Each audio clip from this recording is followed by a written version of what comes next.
थोडासा काही भाग उद्धृत करतो जो काल शेवटची 10 मिनिटं ऐकू आलं नाही आणि त्यानंतर पुढचं घेतो. माझे असे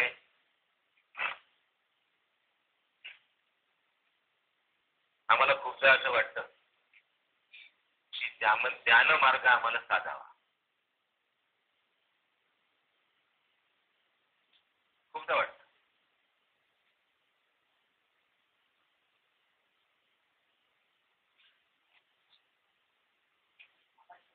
तो मार्ग साधणं, ध्यान मार्ग साधणं ही कठीण गोष्ट आहे, पण साधल्यानंतर तो सांभाळणं सोपं आहे. पहिल्यांदा टू व्हीलर जर शिकायची असेल तर सगळ्यात कठीण काय जातं तर बॅलन्सिंग. बॅलन्सिंग अत्यंत कठीण असतं, पण ते बॅलन्सिंग आम्ही कसं करत जाण्याचा प्रयत्न जर केला, ते बॅलन्सिंग जर आम्ही करण्याचा प्रयत्न केला, त्याच्यात समोरही बघावं लागतं, ब्रेकही लावावे लागतात, या सगळ्या गोष्टी आल्या त्याच्यामध्ये. आणि मग असं वाटतं की सायकल शिकताना एवढं मोठं बॅलन्सिंग करायचं आहे आणि पुन्हा ब्रेकही लावायचे, समोरचं आलेल्याला लक्ष द्यायचं, घंटी पण वाजवायची, पडलो नाही पाहिजे एवढ्याच्यात आपण. सगळ्यात कठीण गोष्ट जर काही असेल तर ती आहे बॅलन्स. बाबा समचित्त सर्वत्र बॅलन्स पाहिजे चित्त.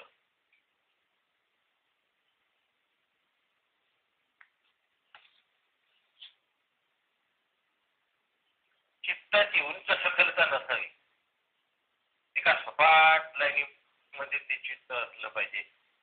सुखे संतोषा न यावे, दुःखे विषादा न भजावे, त्याला बॅलन्स. लाभालाभ न धरावे मनामा, याचा अर्थ, याचा अर्थ नाही सांगत आहे मी, याचा आशय मान अपमान, उपलब्धी आणि हानी, कीर्ती आणि अपकीर्ती, मिळकत आणि नाश, या ठिकाणी माझी मनोवृत्ती कशी असली पाहिजे, बॅलन्स असली पाहिजे. नेहमी बॅलन्सच कठीण.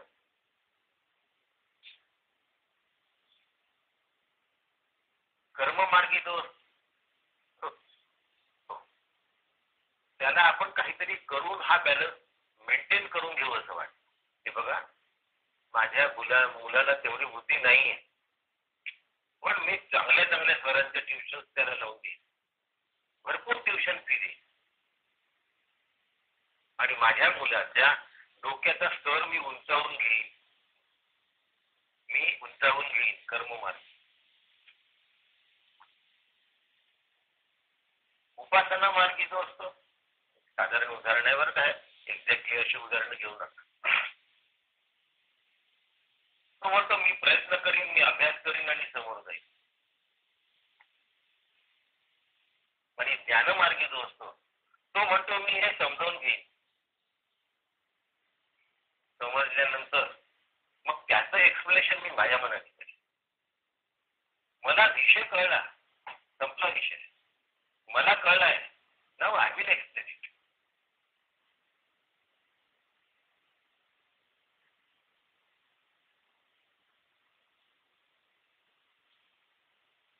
एक जण असतो, उदाहरण एकादशी असतं तर पाठच करून टाक. पोपटाला 2 पाय असतात, बोलतो, पाठच करून टाकतो. आणि त्या पाठांतरामध्ये वाक्य जरी त्या निबंधाची वाट लागते.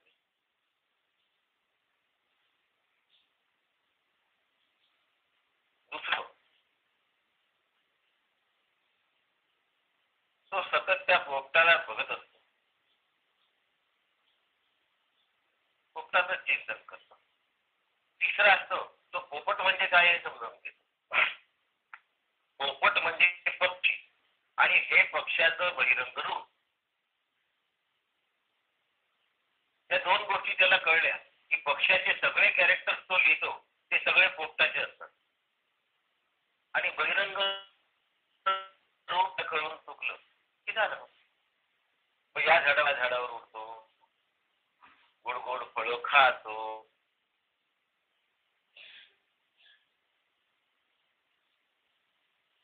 सकाळी तो राहतो.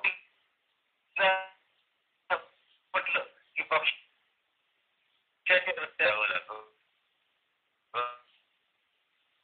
ठेवत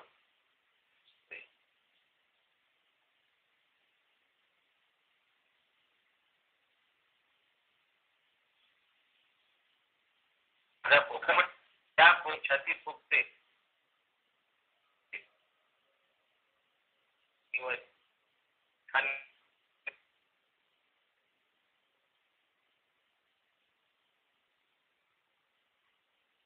नंतर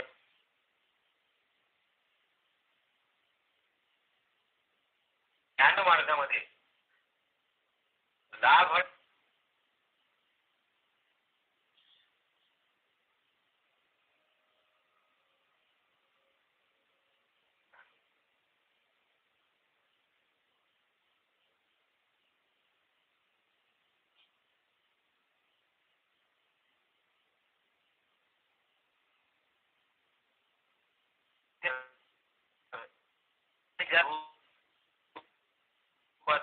चिंतन. कारण इकडले जे विषय आहे ते तिथे येऊन त्याला धडकी देत नाही, तिथून ते परत जातात. ती जागा असते तो स्थिर असतो. बावटा असतो समुद्रामध्ये, तुमच्याकडे काय म्हणतात बघा, तिथपर्यंत खोल ठिकाणी जरी गेलं तिकडनं सगळीकडनं जरी त्याच्यावर लाटा आल्या आणि काही जरी झालं तो स्थिर असतो.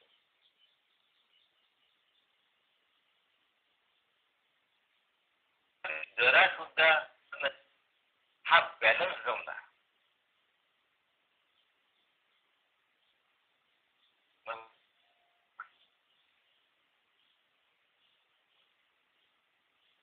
म्हणजे साक्षी असतो.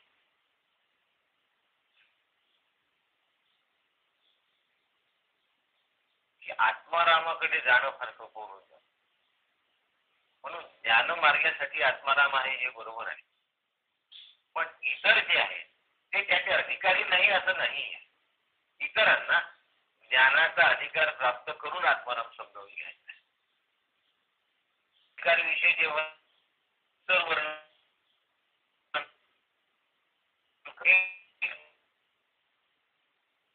एकदम बॅलन्स करणं नाही. मला इतकं बोलला, मी शांत राहिलो, तुला हे सांगावं असं वाटलं ही अशांती आहे. ठीक आहे, तो तुझ्याशी अथवा तद्वा बोलला आणि तरीही तू शांत राहिला, बरोबर आहे, पण तरीही मी शांत राहिलो ते तो गेल्यानंतर सांगावं असं वाटलं. म्हणजे त्या अथवा तद्वा बोलण्याला तू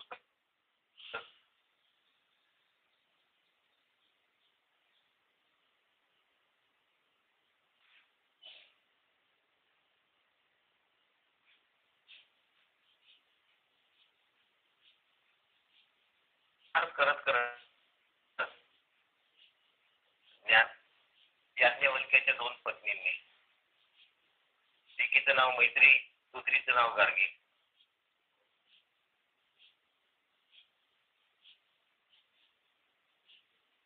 एका ऋषीला दोन पत्नी, हे कलियुगाचं गणित नाही लक्षात ठेवा.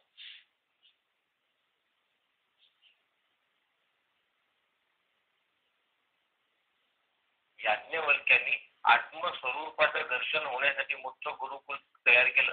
गुरुकुलातले पुत्रच याज्ञवल्क्यांचे पुत्र होते आणि या दोघींचे सुद्धा पुत्र तेच होते. गुरुकुलात जो येऊन भरती होईल त्याचं मोफत शिक्षण असेल, त्यासाठी त्यांनी 18,000 सुवर्ण शिंग असलेल्या गायी जिंकल्या होत्या. याज्ञवल्क्य म्हणले मला नको आहे, या संपत्तीचं आणि आता मला कशाचंच काही करायचं नाही, कीर्तीचंही काही करायचं नाही. आता मी चाललो. आता त्याग करायचा आहे. आपण आता त्यागाकडे सरकतोय, वाटचाल करतोय.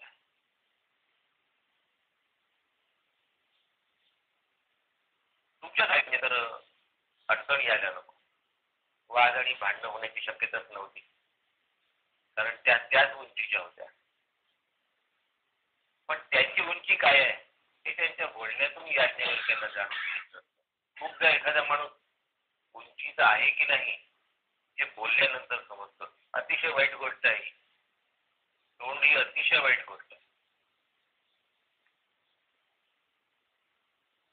तुमच्या आतमध्ये जराही क्रोधाचा तरंग आला तर तुमचे डोळे नाही विस्फारणार एखाद्या वेळेस. अंगावरच्या केसांमध्ये संताप आणि रोमांच तयार होणार नाही, म्हणजे ते पण होणार नाही, पण तुमची जीभ घसरल्याशिवाय राहत नाही. ती जीभ इतकी चुकणी चोपडी आहे की कुठल्याही क्षुल्लक विकाराने ती जीभ घसरून पडते आणि ती आदळते समोरच्यावर जाऊन. त्यामुळे यांचा अधिकार नक्की किती आहे हे तपासण्यासाठी याज्ञवल्क्याने म्हणून नेहमी आपलं बोलणं संयमित असलं पाहिजे. माझ्या बोलण्यामध्ये उंच सकलपणा येतोय का, माझं मला कळतं.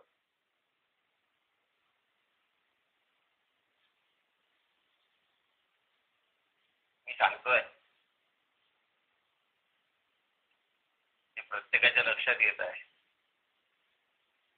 एक वाक्य झालं, सगळ्यांच्या लक्षात येईल असंच मी सांगतोय. दुसरं वाक्य झालं, एका वाक्यात अहम प्रिडॉमिनंट आहे आणि दुसऱ्या वाक्यात प्रत्येकाची धनशक्ती चांगली आहे हा भाग महत्वाचा आहे. वाक्य तेच वापरलंय, दोन वाक्यांमध्ये फरक पडला.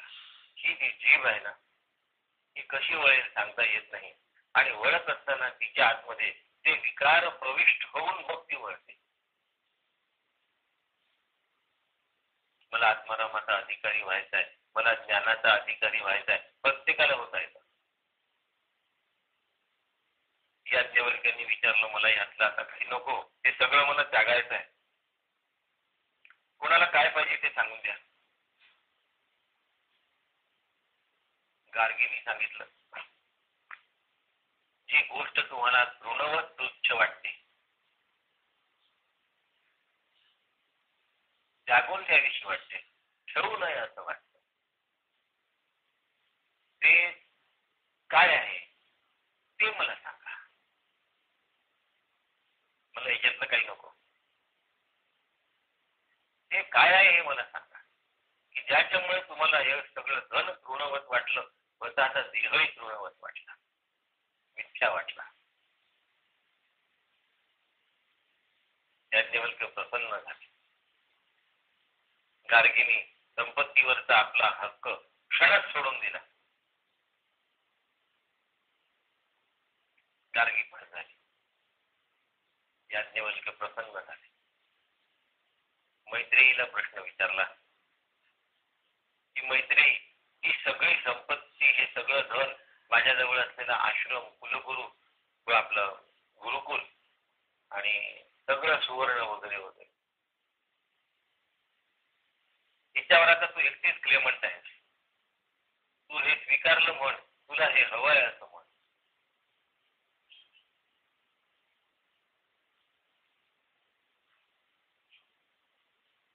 म्हणली देव म्हणजे पतिदेवा,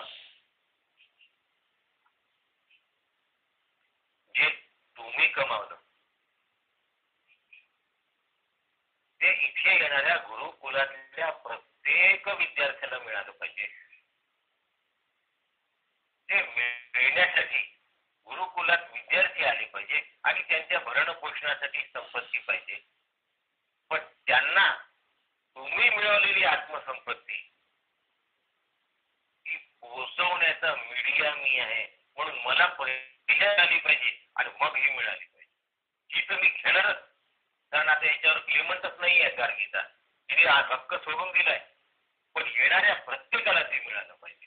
प्रत्येक जीव या ठिकाणी आत्मरूप झाला पाहिजे. येणारा लहानसा बच्चा त्यावेळेला 5-6 वर्षाचा असताना गुरुकुलात येत असत. प्रत्येकाला आत्मज्ञान व्हावं, त्यांना आत्मज्ञान व्हावं असं वाटत असेल तर मला सुद्धा ते पूर्णत्वाने झालं असलं पाहिजे, म्हणून ते मला द्या. हे तर आता राहिलेलंच आहे, म्हणजे माझ्या वाट्याला आलेलंच आहे, मला मागायची गरज. मैत्रिणी संपत्तीसाठी, धनासाठी, कीर्तीसाठी धन नाही ठेवून घेतलं, जगत कल्याणासाठी ठेवून. मैत्री सुद्धा एवढ्याच महान पातळीवर, ज्या महान पातळीवर गार्गीवर, याला संगम म्हणतात, याला ऐक्य म्हणतात. ऐक्य नेहमी जीव आणि ब्रह्माचंच असतं. बाकी कुणाचं ऐक्य कधी असू शकत नाही. हाताचे 5 बोट जर सारखे असू शकत नाही तर बाकी कोणतीच गोष्ट सारखी असू शकत नाही. पण ज्ञान झालं की सारखेपण आणि बॅलन्स होऊन जातो आपोआप. ज्ञान झाल्यानंतर ते साधून जातं.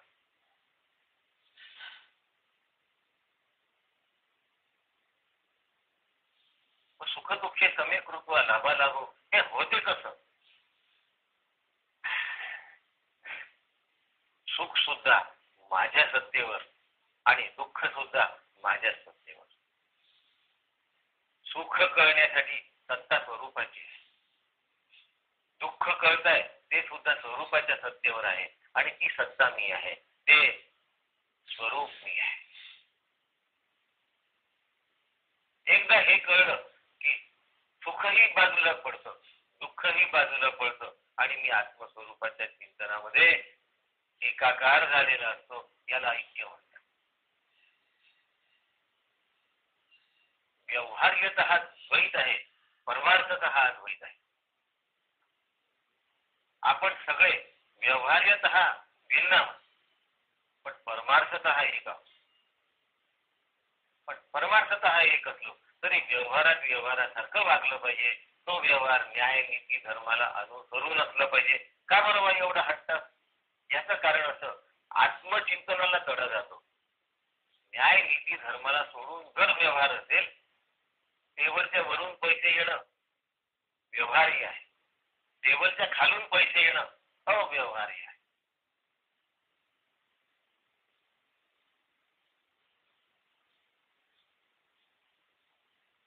धर्माने मान्यता पावलेली जी पत्नी आहे व्यवहार्य आहे. अमान्य असलेली जी व्यक्ती आहे, मान्यता पावलेली नाही, अव्यवहार्य आहे.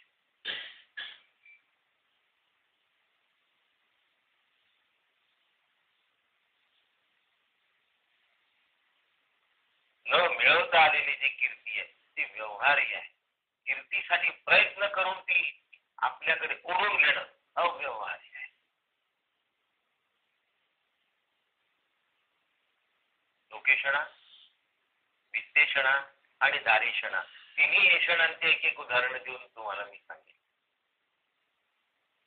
मला जर भव समचित्त हा सर्वत्र जर मला सगळीकडे समचित्त बघायचं असेल, वही मयी चान्यत्रैको विष्णू व्यर्थम कुक्षी मय्य सहिष्णू भव समचित्त हा सर्वत्र, तर मला आत्मस्वरूपाचे ऐक्य साधता येईल, आत्माराम समजून घेता येईल.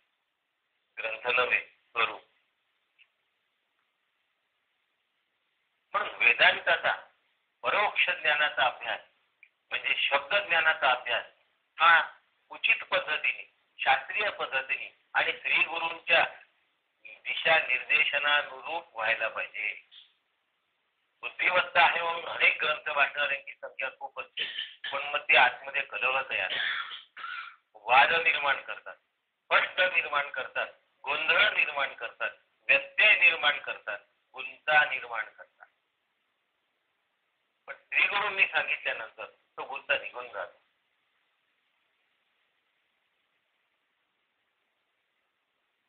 हॅरिओली म्हणजे ऋषिकेशचा प्रसंग आहे. पहिल्यांदा मला काकांनी तिथे प्रवचनाकरता उभं केलं होतं. अनात्मस्ती विकरणं या विषयावर मी पहिल्यांदा बोललो.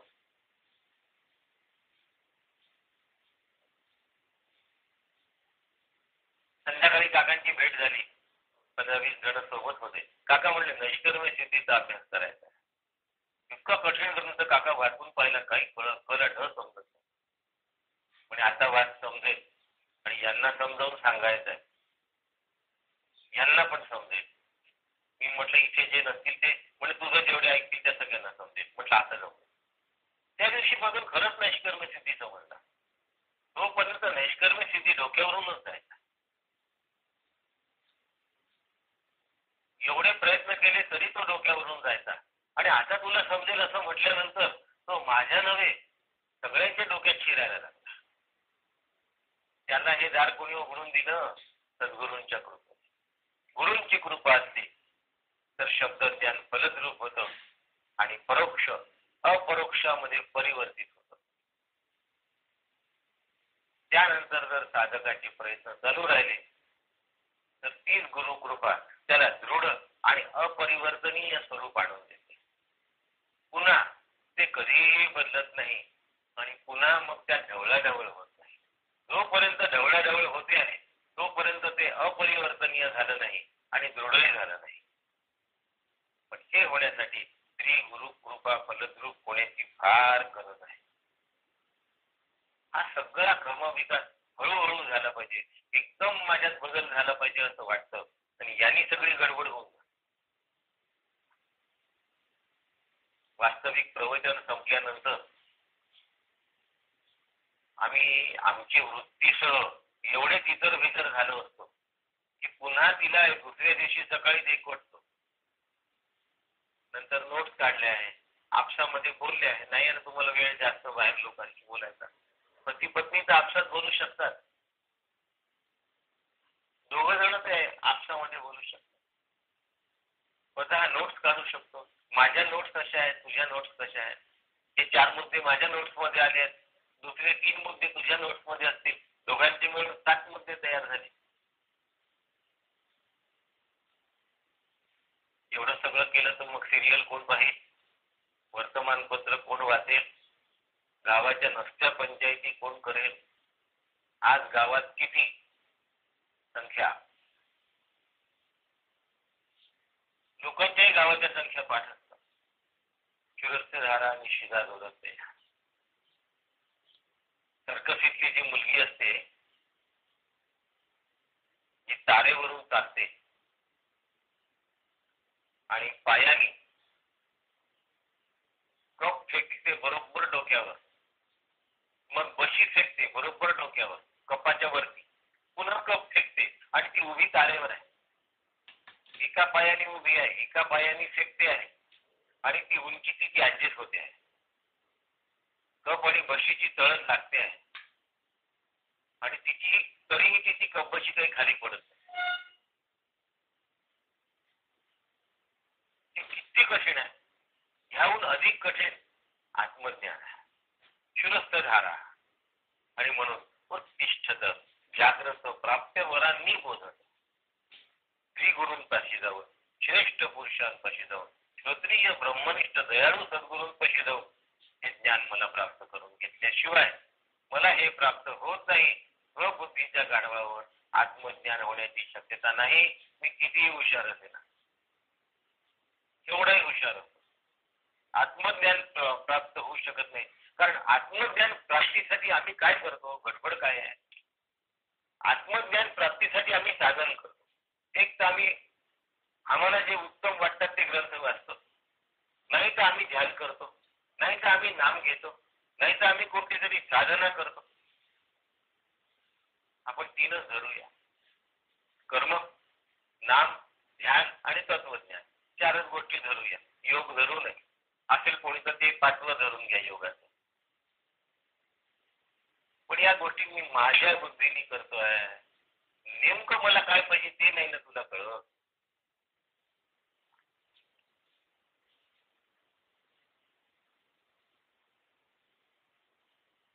शहाणा मेडिकल स्टोअरवाला जो असतो, मेडिकल स्टोअरचा होता दुकानदार शहाणा.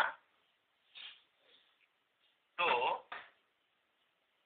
कोणतं औषध घेतलं पाहिजे ह्यासाठी निष्णात डॉक्टरकडे जातो. त्याच्या दुकानात 56 औषधं असतात. 56 ते 56 खाऊ शकतो तो. तसं नाही करत. तो निष्णात डॉक्टरकडे जातो. आणि काही वेडे लोक असे असतात की ते मेडिकल स्टोअर वाल्याला जाऊन विचारतात मला ताप आहे तर कोणती गोळी देऊन देणे एखादी कशाला डॉक्टरकडे पाठवत.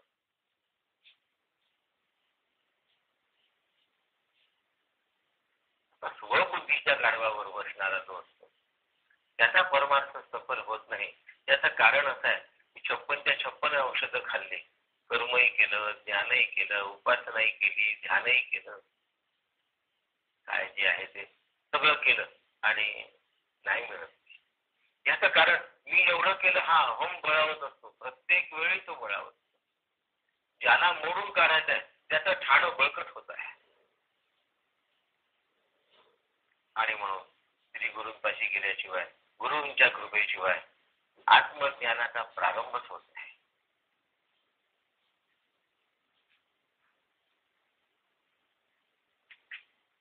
क्षमत्व कसं जमणार आहे? आत्मवत सर्व भूय समज्ञ पश्यति सुखम वा यदि वा दुःखम सहयोगी परमो मता. भगवद्गीता. आत्मज्ञानाचं प्रत्यक्ष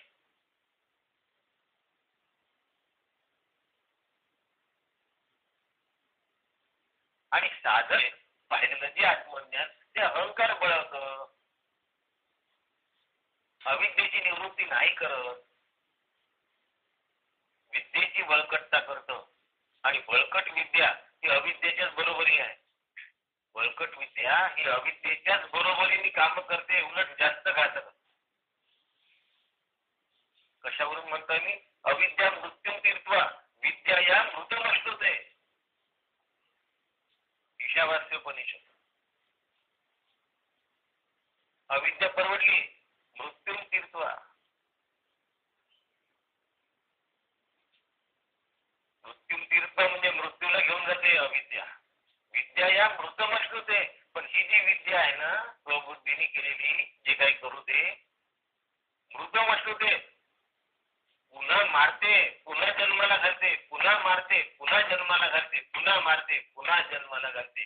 मृतम अमृतम अश्नुते.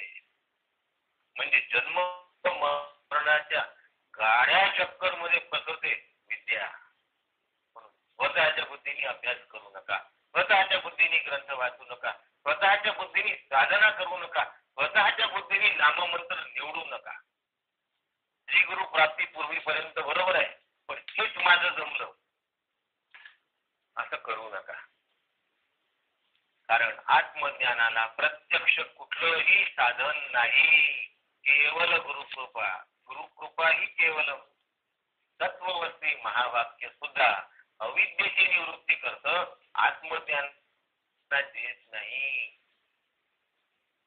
आणि ज्याची अविद्येची निवृत्ती होते तो शून्यात जाण्याची शक्यता असते, त्यातून त्रिगुरू बाहेर काढू शकतात. पण मी माझ्या बुद्धीतून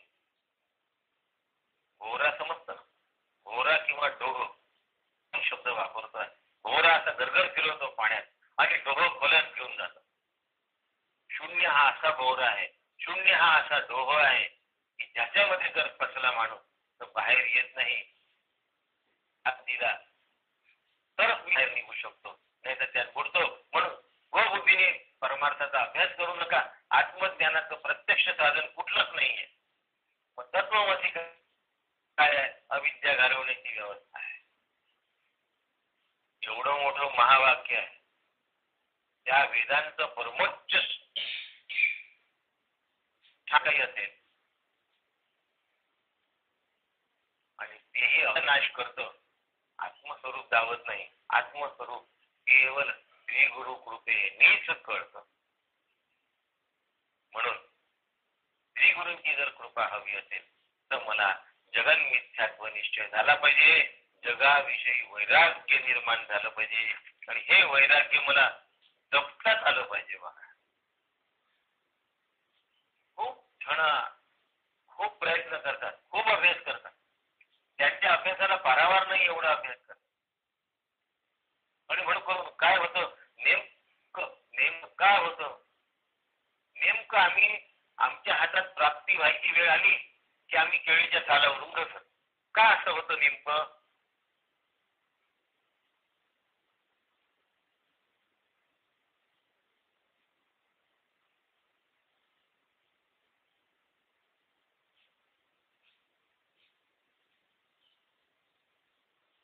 पण जमलं नाही.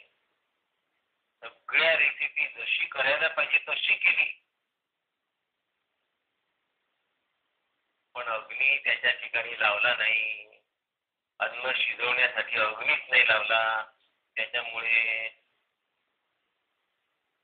अन्नाला चवही आली नाही, कारण ते तयारच झालं नाही. तर सद्गुरूंची कृपा ही या सगळ्या गोष्टींसाठी अग्नी इतकी मोलाची आहे. शब्दज्ञानातील तत्वज्ञानाला जर अंगीकारायचं असेल तर वैराग्याच्या भांड्याची आवश्यकता आहे. वैराग्याचं भांड अत्यंत मोल. वैराग्य अधिक गुरुकृपा.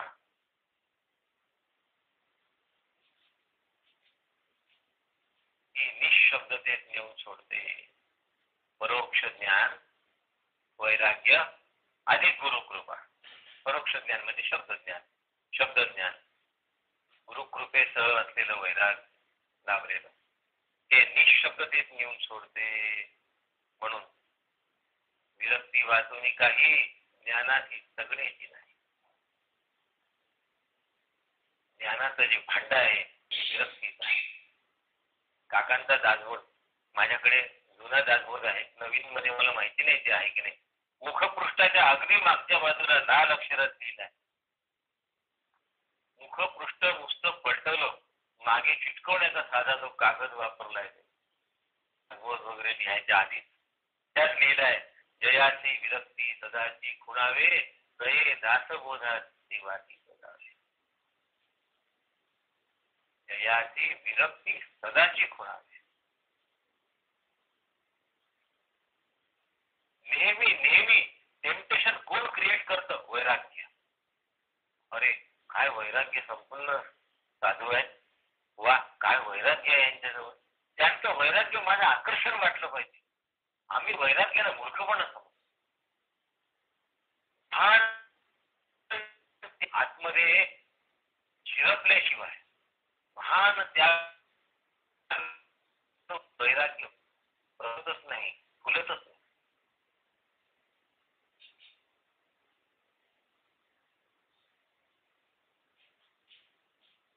पण गाडी मोठी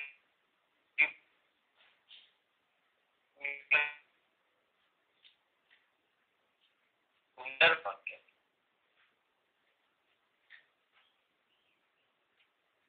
काका माझ्या बरोबर मोटरसायकलवर यायचे हो प्रवचनाच्या ठिकाणी. मोटरसायकलवर नेहमी यवतमाळात काकांना मी घेऊन जात असतो प्रवचनाकरता, पण माझ्या मोटरसायकलवर नाही.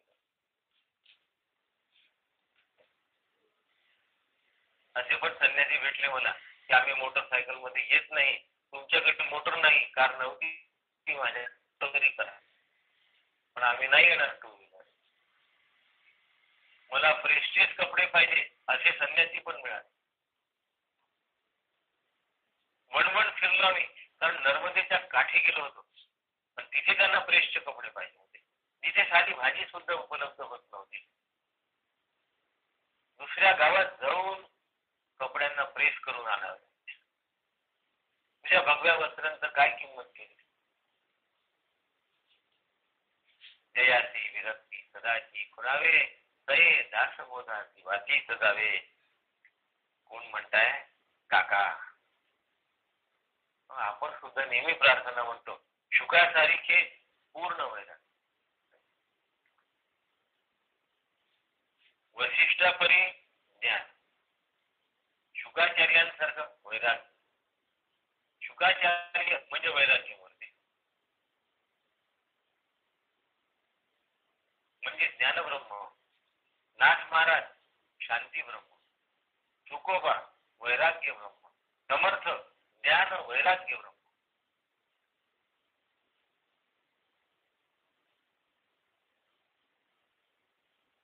डॉक्टर काका आनंद ब्रह्म. अखंड आनंद. त्यांच्या आनंदाला कधी तडा नाही का. त्यांच्या आनंदाचा कधी बारकासा पैलू सुद्धा बाजूला पडत नाही. कारण आनंदाला पैलूच नसतं.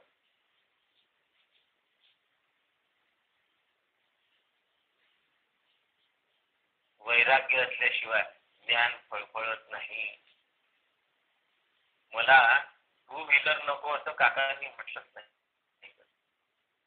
मग काका पायी पण यायचे प्रवचनाला. पायी पायी.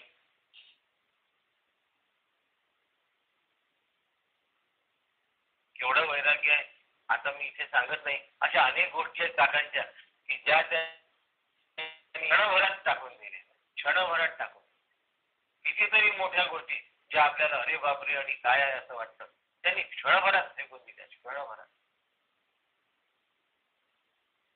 काय वैराग्य आहे त्यांचं. पण ते बाहेर नाही दिसू देत माझं वैराग्य आहे. त्यांची गंमत आहे. जरा सुद्धा वैराग्य बाहेर दिसू देत. जरा सुद्धा. पण ज्यांच्या ते अंगात मुरलं असतं त्यांच्या पावलं पावली ते असतं. त्यांनी दाखवलं नाही तरी ते पाहणाऱ्याला दिसतं. कळतं पाहणाऱ्याला. जर बारकाईने काकांकडे बघितलं तर काकांचं वैराग्य कळेल. बारकाईने नाही पाहिलं तर आनंद कळेल. कारण त्याचा ओव्हरफ्लो आहे. तो आता सामावतच नाहीये त्यांच्या शरीरावर. त्याचा ओव्हरफ्लो आहे. पण बारकाईने बघा काय वैराग्य असतं ना.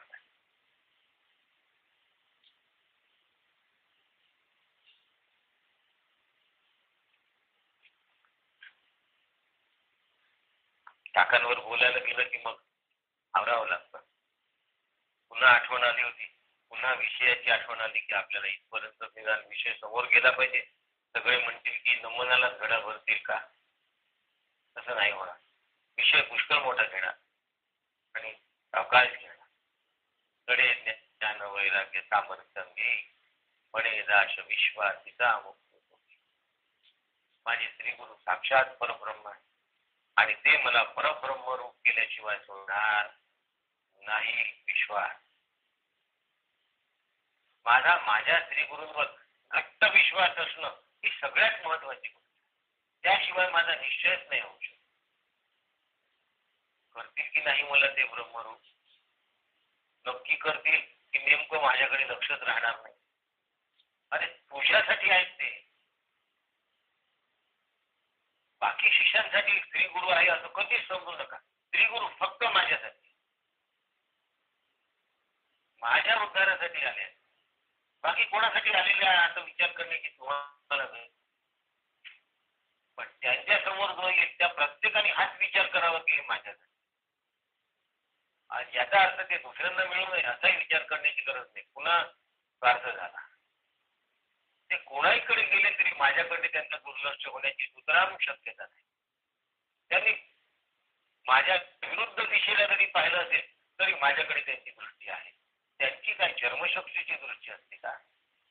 ज्ञानचक्षु मागे आणि पुढे डावीकडे उजवीकडे असं नसतं ज्ञानचक्षु.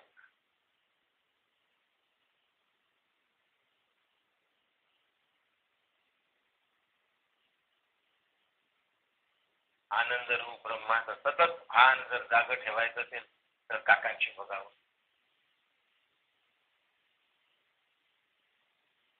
विवेक आणि वैराग्य हे धगधगत प्रज्वलित पाहायचं असेल काकांकडे.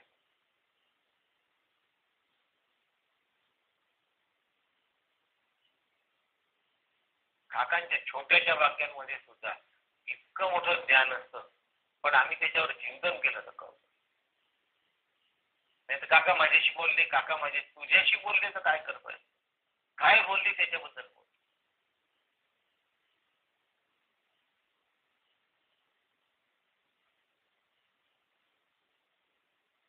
ज्ञान युक्त जर वैराग्य नसेल तर ते वैराग्य तुटकपणा आणतं, नैराश्य आणतं, कोरडेपणा आणतं, निष्क्रियता आणतं, अहंगंडता आणतं. म्हणून ज्ञानयुक्त वैराग्यामध्ये कोरडेपणा असता कामा नये याची जाणीव ठेवायची. काकांचं केवढं प्रेम असतं, प्रत्येकावर प्रेम करतात. आपण आपल्या धड 2 मुलांवर पूर्ण प्रेम नाही करू शकत.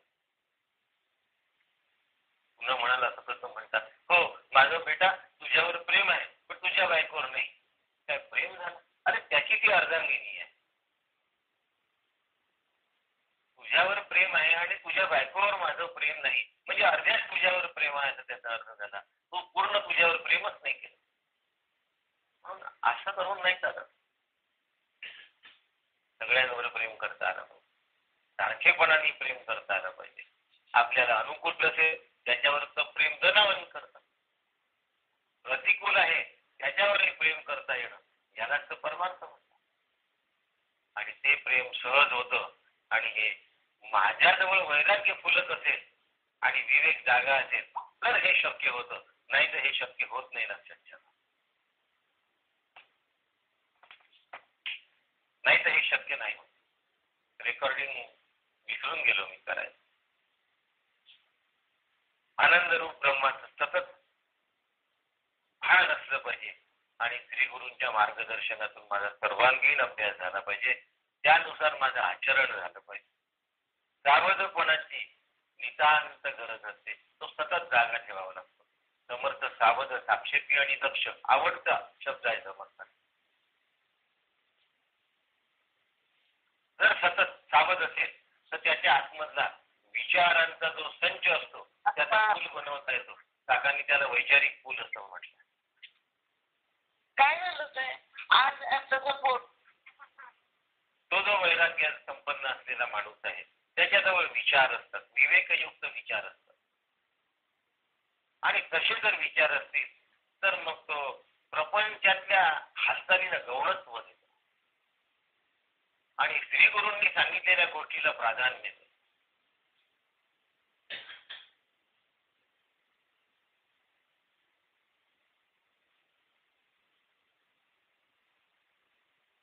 नाथ महाराजांना संताप आला पाहिजे म्हणून एका विप्राने गिरिजाबाईंच्या पाठीवर उडी मारली, एका बाईच्या पाठीवर उडी मारली जेवायला वाढत असतात. आता तरी नाथ महाराज चिडते.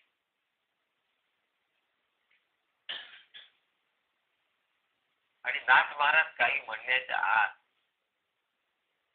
गिरिजाबाईंनी त्या विप्राला सावरून घेतलं. नाथ महाराज म्हणतात, सांभाळ, ते पडायला नको.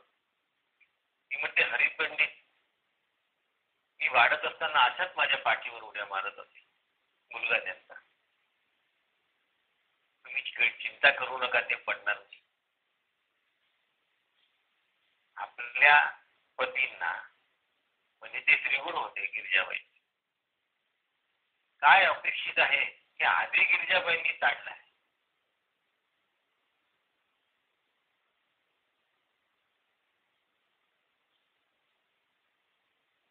तुकाबाईंना काय हवंय हे आधी ब्रह्मचैतन्यांनी ताडलं आहे.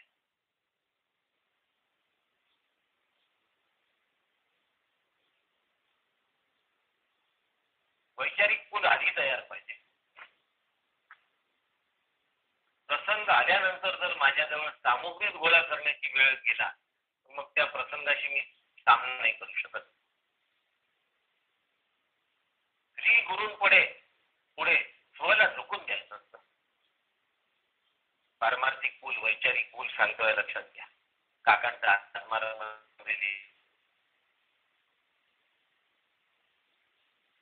ब्रह्मचैतन्य गोंदवलेकर महाराज ब्रह्मचैतन्य होण्याच्या पूर्वी तुकाबाईंकडे अनुग्रह घ्यायला आले होते.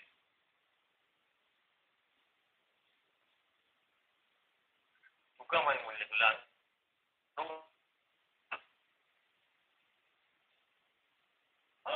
त्या नदीच्या काठी रेतीमध्ये गड्डा कर.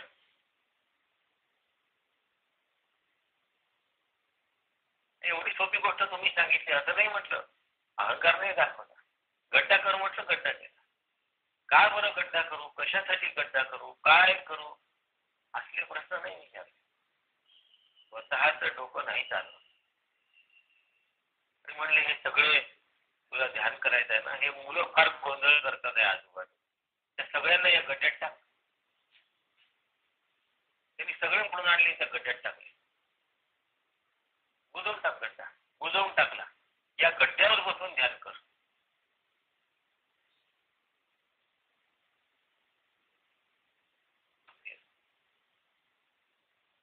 काय गुरूंनी सांगितलं म्हणून. गुरूंनी त्यांना शिष्य म्हणून स्वीकारलेलं नाही आहे, पण गुरुवर स्वीकारलेलं आहे. एकतर्फी नाता आहे. शिष्याने त्यांना गुरु म्हणून स्वीकारलाय, गुरूंनी त्यांना शिष्य म्हणून स्वीकारलंच नाही. आणि तुका माहिती तिथून निघून गेले, मी सांगेपर्यंत उठायचं नाही. आणि हे बसले ध्यानाला आणि गाडले मुलं आली. थोड्या वेळाने तिकडे लहान मुलांचे आई वडील आले, मुलं नाही आले, मुलं नाही आले. त्यामुळे अरे छोटे छोटे असे मुलं होते का तुमचे? म्हणे हो. तेव्हा तो जो बसला आहे तिथे, त्यांनी एकाने गड्डा केला. त्या गड्ड्यामध्ये तुमच्या मुलांना त्यांनी दाबलं. गेले असतील तुमचे पोरं. आता झालं, गेले. त्यांनी गोंदवलेकर महाराजांना फरफटून बाहेर काढला. ते बसले होते त्या जागेवर. विचारलं, तिच्यात मुलं गाडले आहेत का? म्हणे हो गाडले. खूप मारलं, गड्डा केला. त्या गड्ड्यातून सगळे मुलं सही सलामत बाहेर. एकही गुदमरून मेला नाही. सही सलामत बाहेर. मरतील कसे? तुकामाईंची आज्ञा. खूप मारलं. आणि आपले मुलं जिवंत राहिले या आनंदात ते लोक त्यांना मुलांचा कौतुक करत, लाड करत, लोक करत मुलांना कुरवाळत घेऊन गेले.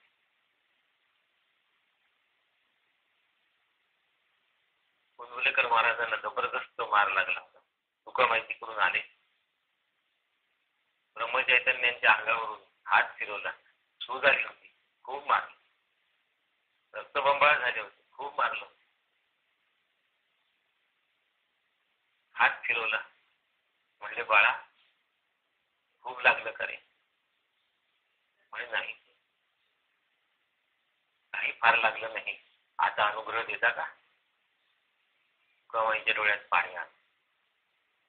माझ्या अनुग्रहासाठी हा काय झेलायला तयार आहे? केवढं वैराग्य आहे स्वतःच्या देहाबद्दल व देहाबद्दल. एवढं वैराग्य, एवढा सगळा त्रास सहन करून त्यांना तो गौण वाटला अनुग्रहाच्या तुलनेत. श्री गुरु कृपावंत होणार नाही तर काय करणार? श्री गुरूंनी गोंदवलेकरांना जो अनुग्रह दिला ते त्या क्षणात ब्रह्मचैतन्य झाले. साधना नाही करावी लागली त्यांना. त्या क्षणी ते ब्रह्मरूप झाले आहेत. आणि म्हणून त्यांचं नाव रामचैतन्य नाही ठेवलं, कृष्ण चैतन्य नाही ठेवलं. त्यांच्या समाधीवर कृष्णाचं मंदिर, ब्रह्मचैतन्य.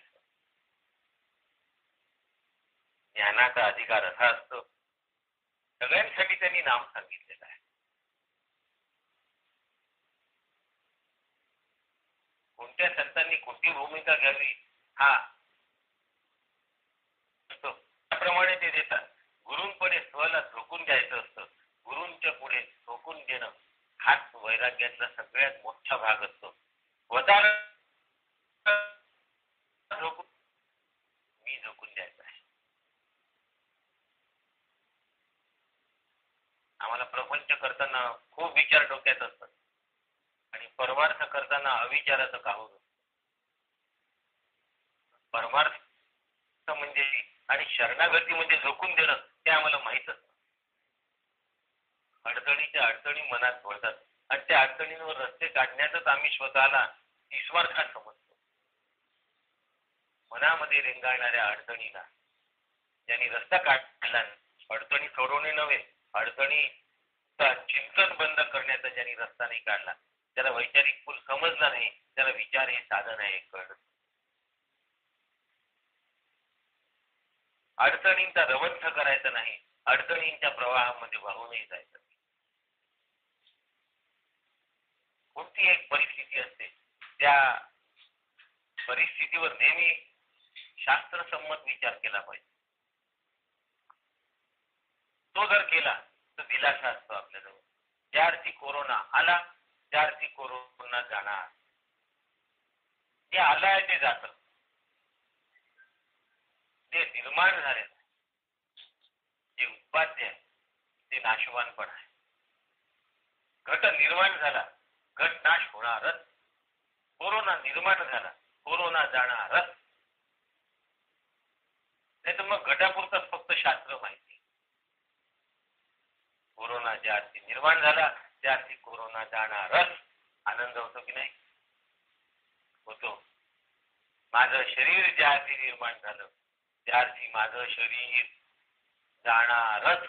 त्याच्या आधी मी शरीर नसून आत्मा आहे हा अनुभव आला तर शरीराला आनंदाने टाटा आणि बाय बाय करता येतं. हा आत्मारामाच्या अभ्यासाचा फायदा. बाय बाय काय कोणाला म्हणायचं आहे? आपल्या शरीराला.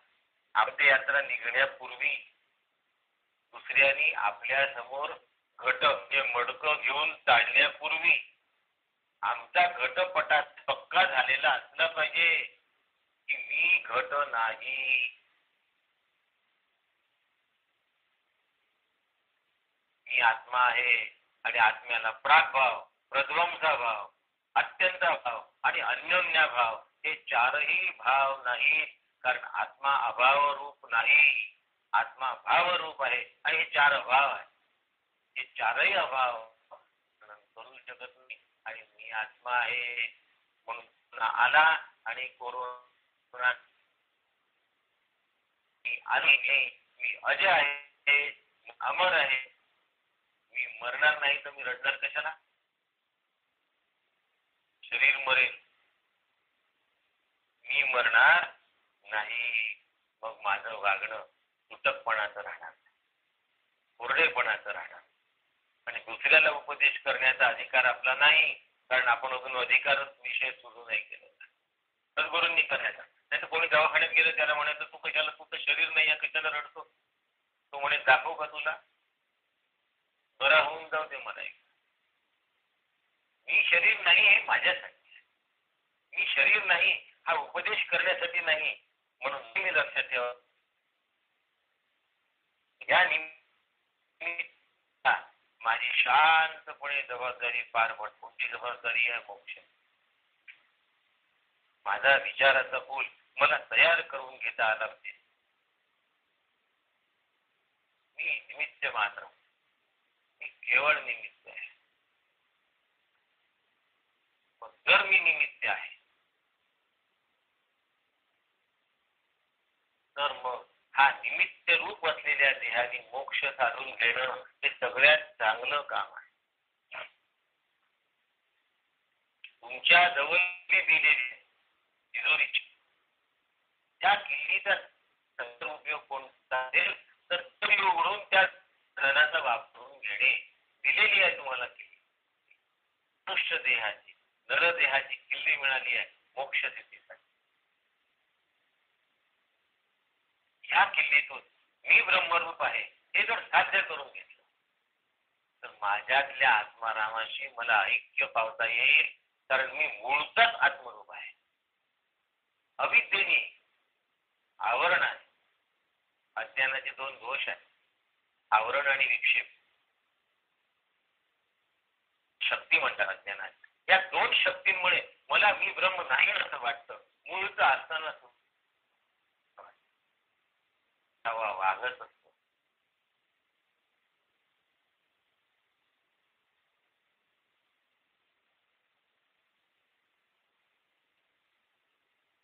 तयार होत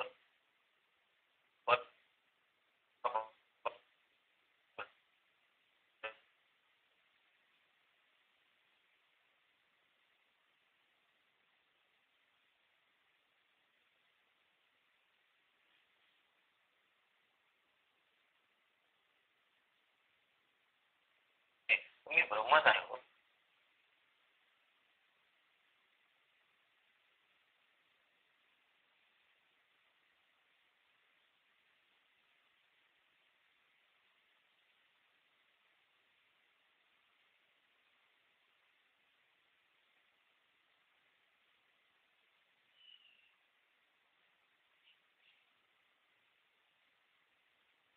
आणि व्यतिरेकातून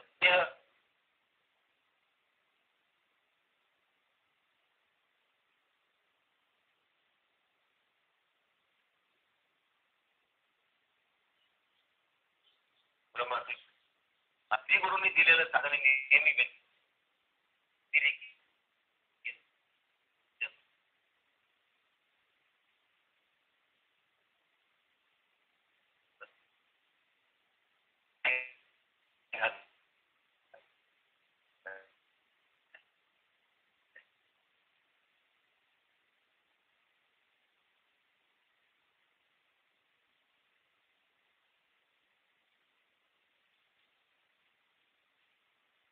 आत्म्याला गवसणी घाल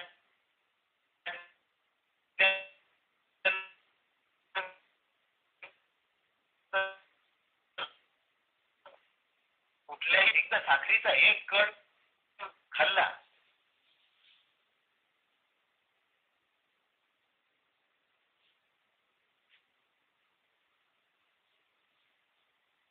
जाणलं मला माझा अधिकार तयार करून घ्यायचा आहे तर मी आपण उद्या बघूया बघूया रामकृष्ण कृष्ण चालेल. रामकृष्ण